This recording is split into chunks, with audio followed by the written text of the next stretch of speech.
Hello my darlings and welcome to Mum D Does. I am Dee, a mum who does it all, and today I am taking part in the #Mum Challenge. I kept meaning to film this video on Happy Homestead channel, but now that I have a channel of my own, I thought it would be a perfect opportunity to recap on the last couple of years and summarize my experience as a new mum. Question number 1 is, what is your favorite mum hack?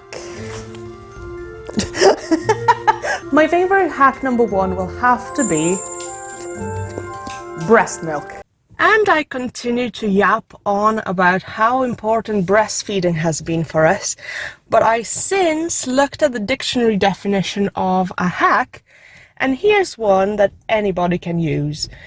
When Ron was a little baby, he used to get nappy rash, and we used all sorts of powders and creams, but I since discovered that the reason for the nappy rash is the moisture that's left over from giving him a wash. So what I decided to do, and it's going to sound really strange, is use a hairdryer to make sure his skin was really dry before putting a new nappy on.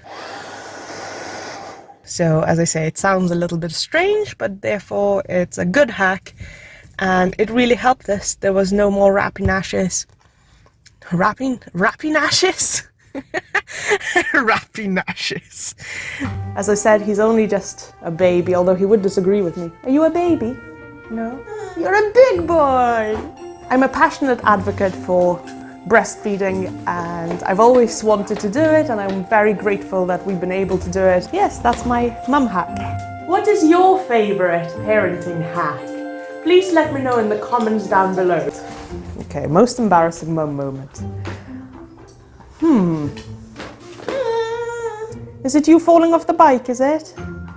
Okay, a day after Ronnie was born, I was so out of it that I mistakenly, I don't know which camera to look at.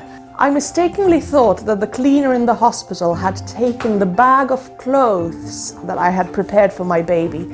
And so I ended up accusing her of stealing our belongings. Luckily, the maternity ward had a stash of baby clothes that we were able to take with us. And once we got back home and I found the bag of baby clothes stashed deep within our day bags, I was really embarrassed because I realized I accused this person falsely, and so then we organized a return of all these baby clothes. But yes, that's probably the most embarrassing thing I've done as a mum. I put it down to 15 hours in labor. I would love to hear what your most embarrassing parenting moment was. Go on, share it with the rest of us. Number 3. What part of the day do you love the most? My favorite time of the day is lunchtime, and that's because the mornings are really busy. We're all getting ready, and Ron is usually full of energy, which is fantastic, but it's usually quite hard to keep up, to be honest. And so we spend the morning trying to get him to expel that energy and trying to do something fun and active.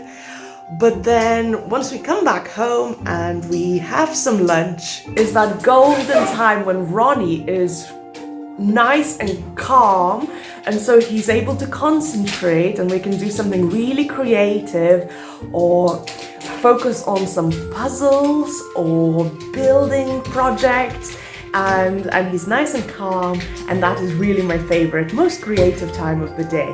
And I can write a few blog posts and do work of my own. What part of the day do you like the least? But my least favorite part of the day is actually just before bedtime, because that's where Ron is at his most tired and nearing that mental breakdown of the exhaustion of the day. And that is also when I am most tired, and so therefore my willpower reserves are depleted. That is the time when a lot of stubborn head-butting is taking place. Until, of course, my superpower comes out and breast milk makes everything better for all of us. The worst thing someone said to you when you were pregnant. I have to admit, I am really lucky in that I have not heard any negative or derogatory comments when I was pregnant.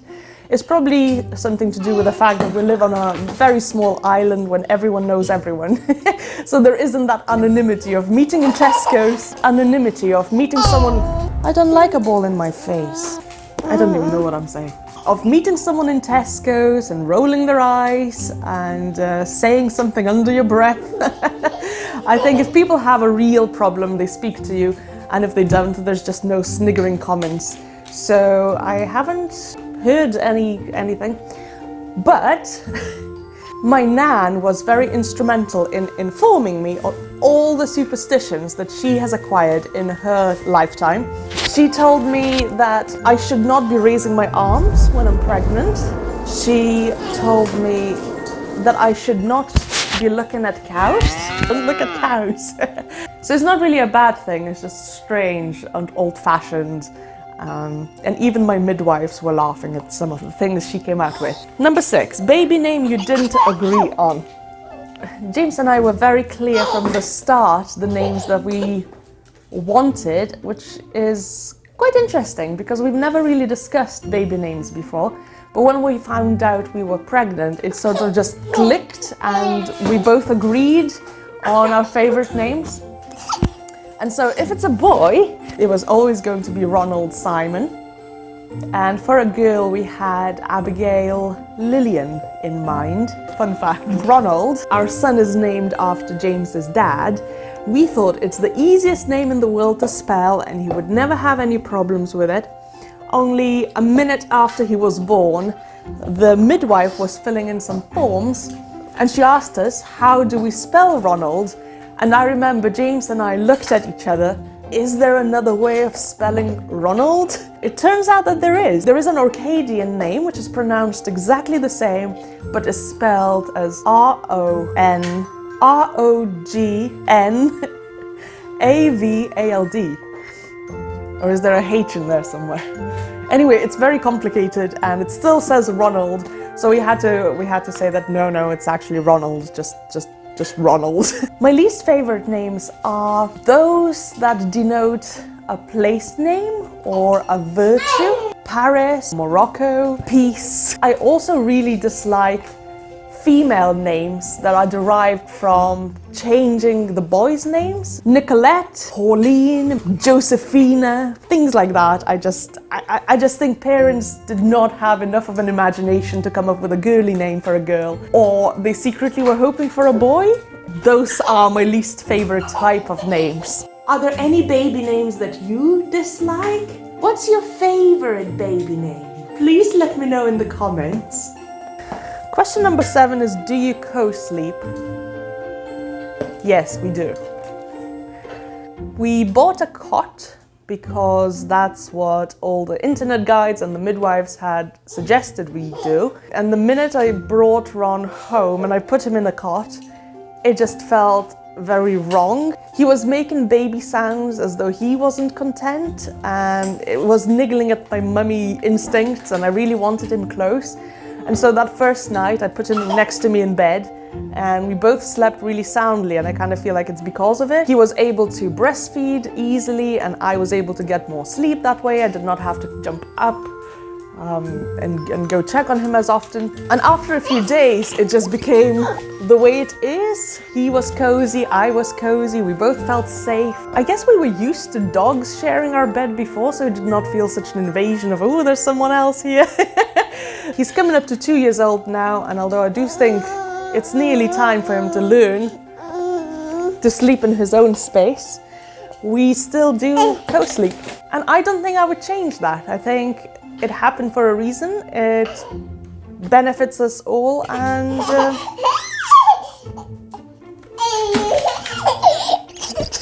and I would not change it. So yes, we do. Question number 8 is something you bought but never used. So I already mentioned the cot. We used it once and never again. It now serves as a chicken nursery out in the garden. So that was an expensive garden investment. We used a baby bath once and then realized that it's just as easy, if not easier, to wash the baby in the big bath or the sink. Oh dear. Mattress protectors. I was adamant to James that we needed mattress protectors. I was under the impression that the babies would be leaking and spewing and there'll be liquids everywhere.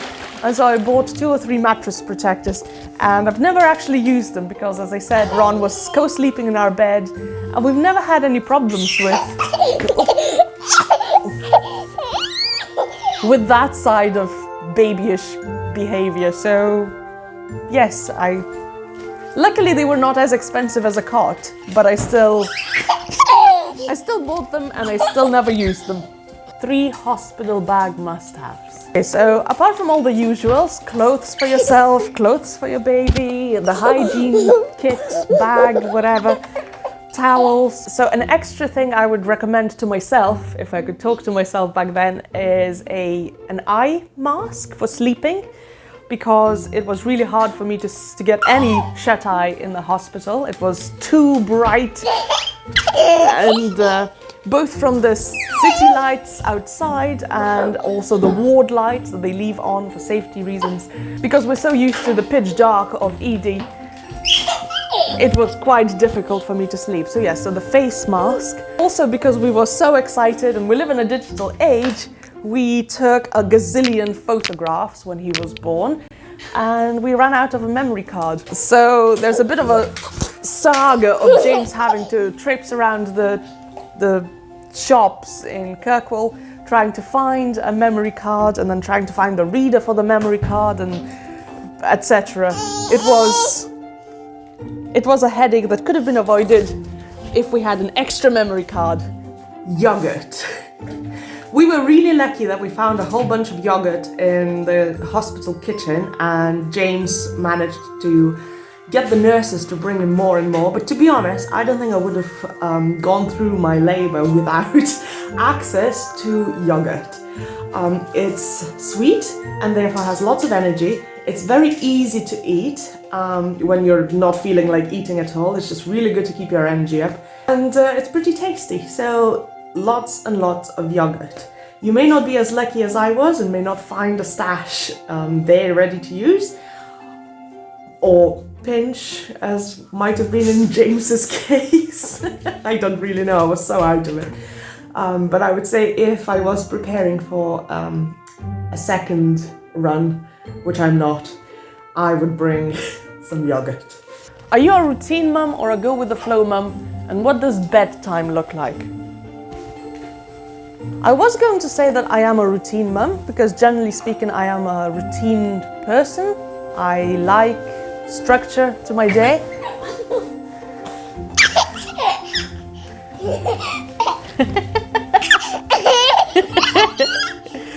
I am not a strict routine person, let's put it that way. There is an order of our day and there is an order to bedtime, but it does not have to be at the same time. It does not really have to follow exact steps as such. It's just something that we got used to, and so we're sort of trying to maintain that.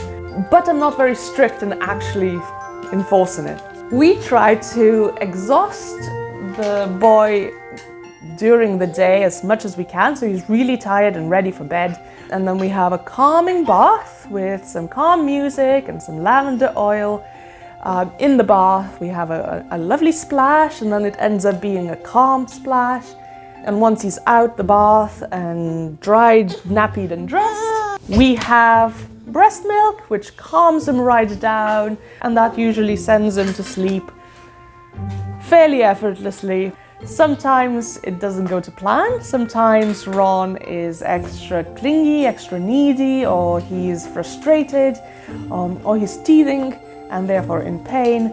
And so that process takes a little bit longer. And Ron is actually a really good sleeper. We're very lucky that he sleeps through the night, most nights, and that is our bedtime routine. What type of labor did you have? What pain relief did you choose? We actually wanted to have a home birth, but that didn't happen. We were called into a hospital and we were waiting for Ron's arrival at the hospital, and it was the most frustrating time ever.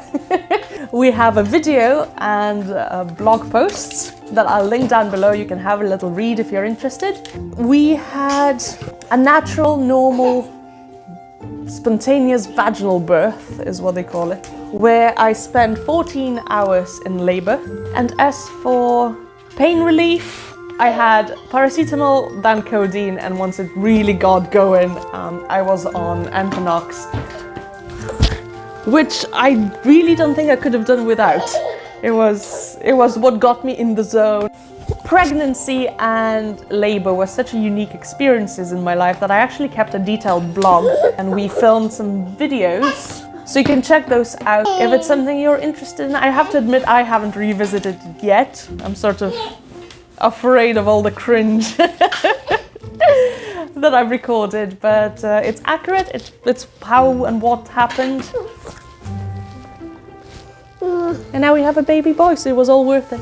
Have you ever been mum-shamed? As I said before, we live on a small island, so the conversations that people have are either way behind your back, and so you don't know about them, or right in front of your face without that cloud of anonymity. You would never meet someone just in Tesco's who would say something to you and you would never see that person, and so they feel safe in saying whatever it is.